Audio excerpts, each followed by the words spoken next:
Sin ko, umiiyak kayo at nanginginig ang katawan nyo. Can you please enlighten us? Why such a demeanor during the time that you were reading your opening statement? Your Honor, hindi ko maiwasang maiyak kasi tinuring ko silang mga upper class, tapos ang taas ng tingin ko sa kanila, binigyan ako ng trabaho na sakit sa dibdib eh. Alin po yung masakit sa dibdib, Colonel Mendoza? Binigyan po ako ng trabaho ng mga upper class ko na ikakasira ng buhay ko. And why do you believe na itong trabahong ito ay ikakasira ngayon ng buhay mo? Kasi po, pumatay kami ng inosente. Pumatay kayo ng inosente? And can you please state for the record, sino yung inosenteng tao na pinatay mo? Pinatay nyo? Si Sir Wesley Barayuga po. And when you use nyo, namin, kami, no? Sino ba yung mga taong tinutukoy mo? Sila Sir Leonardo na nag-uutos sa amin. Aside from Colonel Leonardo, At si Ma'am Garma po. Colonel Garma, who else? Wala na po. Wala na po iba.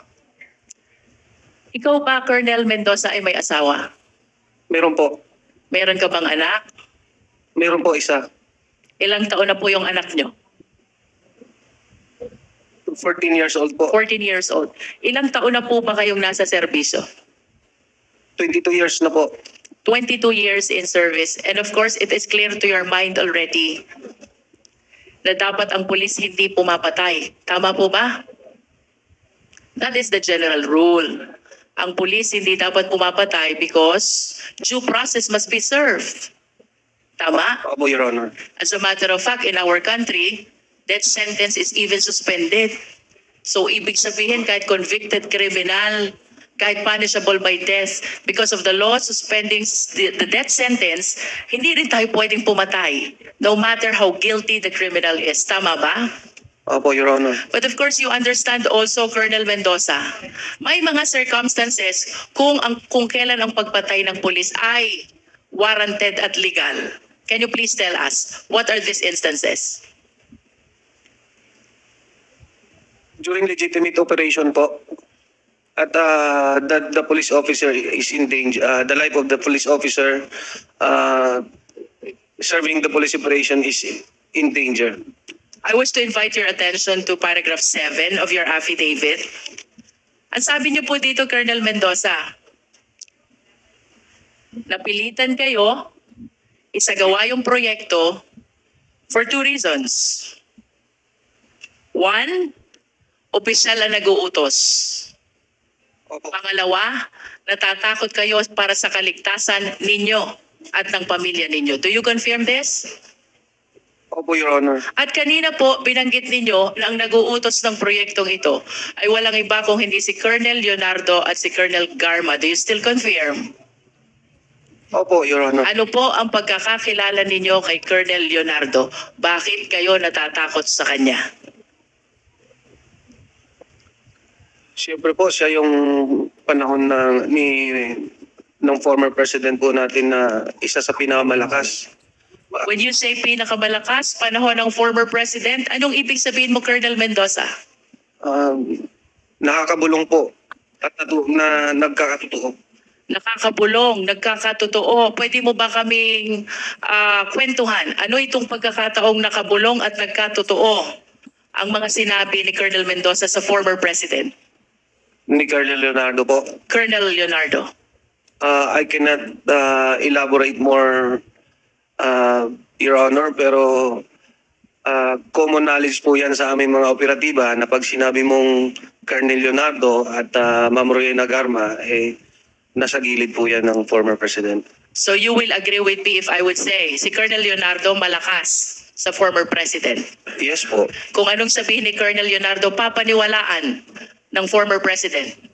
Maaari po. At kung anong hilingin ni Colonel Leonardo, susundin ng former president. Maaari din po. Let's go to Colonel Garma. Naniniwala ka din na si Colonel Garma malakas sa former president. Yes po. At kung ano sasabihin ni Colonel Garma, paniniwalaan ng former president. Yes, yeah. At kung anong hihilingin ni Colonel Garma sa former president, susundin din ng former president. Tama ba? Maaari din po. That's Yes how po. you understand the influence of these people to the former president. Kaya takot ka na suwayin si Colonel Leonardo at si Colonel Garma. Tama ba? Yes, Your Honor.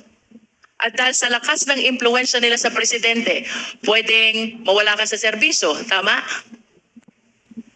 Yes, Your Honor. Pwede ka ring mamatay. Tama? Lalo.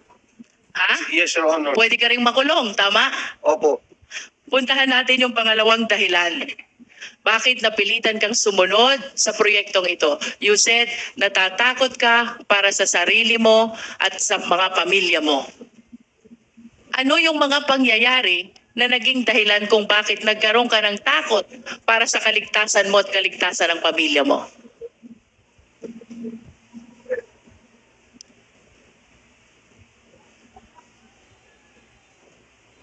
Kasi nga po, ma-impluensya po sila. Pag hindi ko po naman sinunod, baka hindi lang naman ako ang balikan, baka pati pamilya ko pa. Pag sinabi mo ba, Colonel Mendoza, baka hindi lang ikaw ang balikan, anong ibig sabihin mo ng salitang balikan? Kumbaga, hindi ako sumunod, Your Honor eh. So, hindi ako, kumbaga, pagka hindi ka sumunod, hindi ka kanila. What do you fear for your family kung bakit sinabi mo sa salaysay mo, natatakot ako para sa kaligtasan ko at ng pamilya ko? Anong posibleng mangyari sa'yo at sa pamilya mo kung hindi ka susunod kay Colonel Leonardo at kay Colonel Garma? Siyempre po, baka mamamatay po. You are saying posibleng patayin nila ikaw at ang pamilya mo? Are you saying that? Opo, Your Honor. Bakit mo nasabi ito? Anong pagkakataon na napatunayan mo sa sarili mo na kaya nilang gawin ito?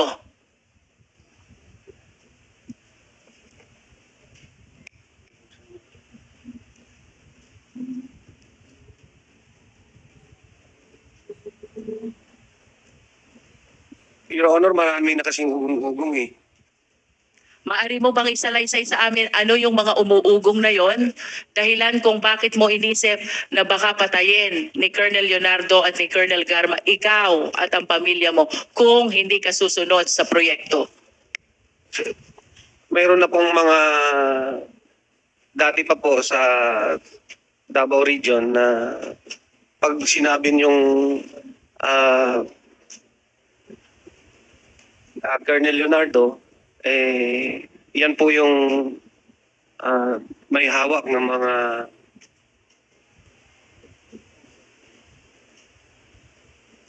May hawak ng ano, Colonel?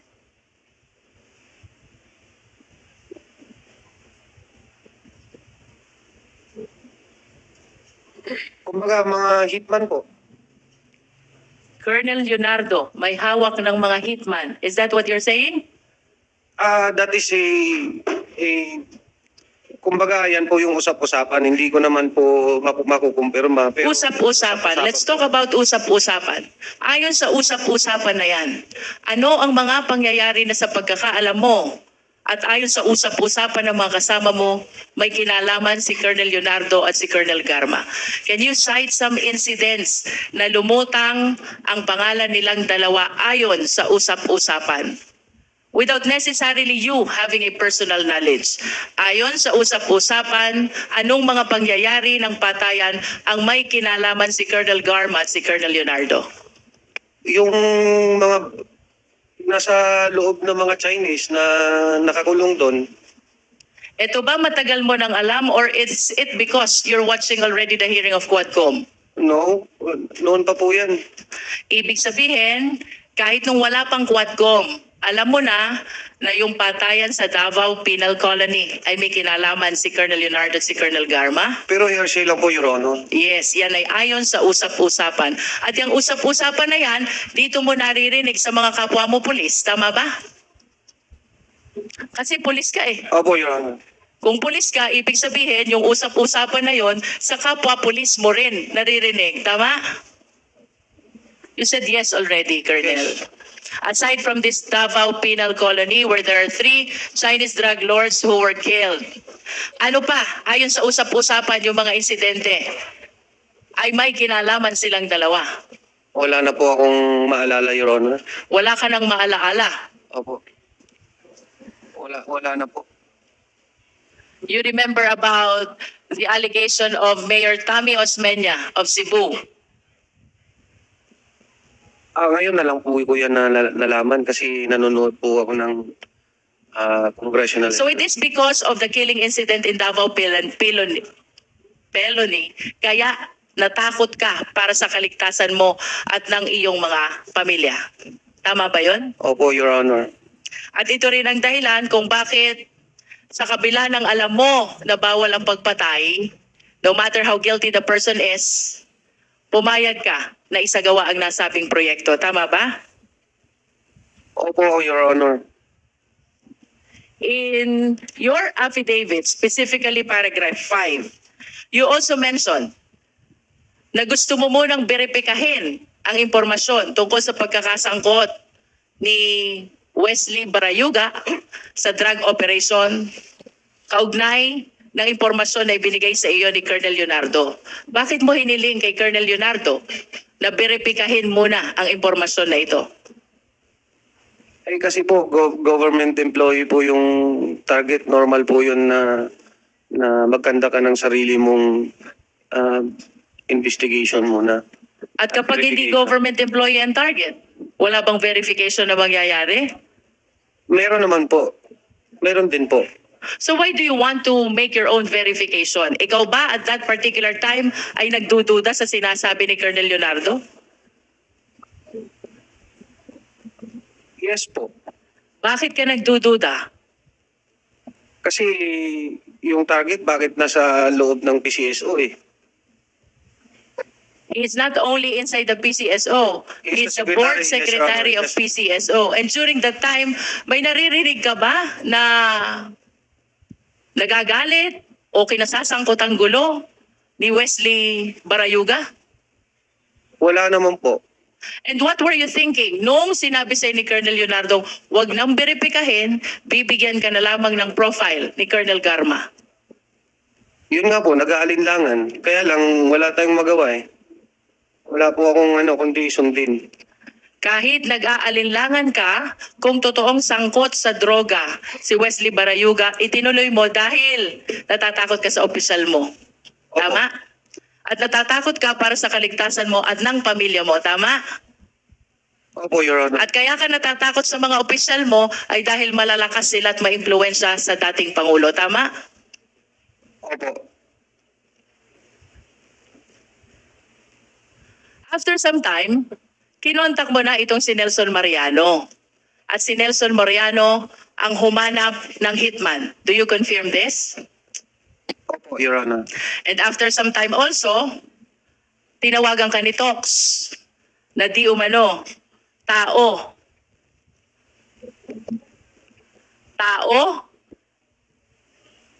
ni Colonel Garma. Tama ba? Opo, Your Honor. At pagkatapos nitong pag-uusap ninyo ni Nelson Mariano, isinagawa na ng nasabing hitman ang naturang proyekto. Tama?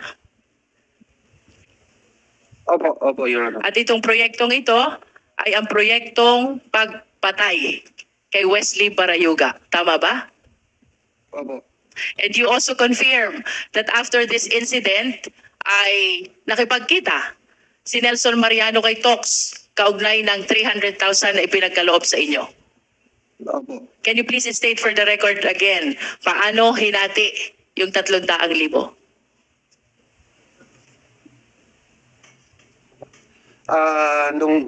Nung dumating po si Nelson, may dala-dala po siyang 300. Binigyan niya ako ng 40. Binigay ko na sa kanya yung iba. Ang kumuha ng pera ay si Nelson po. Nelson. Pagkatapos niyang kuhanin ang pera kay Tox, anong sunod na nangyari? Pumunta po siya sa akin. Pumunta sa'yo, Sabi niya, eto na po, ano sir. Sabi ko, sige. Sabi niya, binigyan niya ako ng 40. and then, where did the rest of the 260,000 go? Nasa kanila po. Nasa kanila. Would you know kung paano nahati yung 260,000? Si You have 1 Nelson minute po. left, Congresswoman Jinky. Si Nelson na ang nakakaalam noon. Yes. Colonel Mendoza, I want to remind you, you have a career in the PNP. Tama? Yes, Your At Honor. kagaya na sinabi mo, ikaw ay 20 taon na o 22 taon na nasa serbisyo. Yes, Your Honor.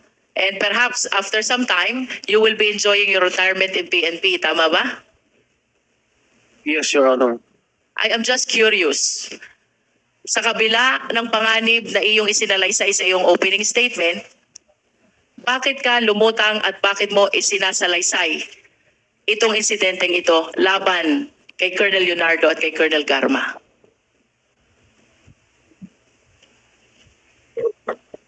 Bukod po sa bigat ng konsyensya na dinadala ko po, for 4 years, may mga instances po na may gusto pang idawit na ibang tao po kasi. Kaya Sinong gustong may idawit? yung may kumalat po kasi ng mga text messages nung nakaraang linggo eh. Anong sabi sa text messages? Na hindi lang ako daw po yung gunman, ganun lang po. Hindi lang ikaw ang? Ako daw po yung gunman, tapos iba po yung hindi po klaro eh. Kasi Kindly wrap In up, other words, Colonel Congresswoman Jinky. Mendoza, kaya mo ginagawa ito because after 4 years, gusto mong tanggalin yung bigat ng loob mo opo, dahil hindi ka masamang tao opo, at hindi ka pumapatay sa taong walang laban. Tama? correct po, At napilitan ka lamang pumatay dahil sa takot mo sa mga opisyal na ito. Tama? correct po. Nevertheless, I wish to manifest, Mr. Chair, Colonel Mendoza. In a theory of conspiracy, there are 3 types of principal. And in the story you narrated, you mentioned the name of Colonel Leonardo, Colonel Garma, Colonel Santi Mendoza, Nelson Mariano, Tox, and Loloy, the hitman. Under the theory of conspiracy, kahit hindi ikaw ang pumatay, you will still be liable for the same crime. This is the definition of conspiracy. That the act of one Dako. is the act of all. The crime of one is the crime of all. And the penalty of one is the penalty of all. And I wish to state for the record, Mr. Chair, that given these names who figured out in this killing incident against Wesley Barayuga, it appears to us that Colonel Leonardo and Colonel Garma participated as conspirators by inducement.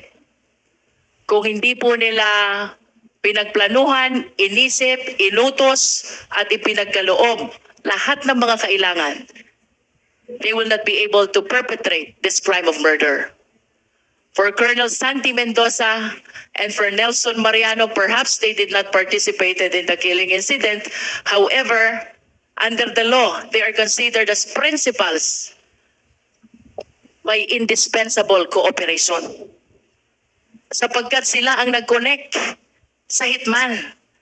And without their indispensable cooperation of connecting this idea, this criminal intention to the perpetrators, there is no crime of murder.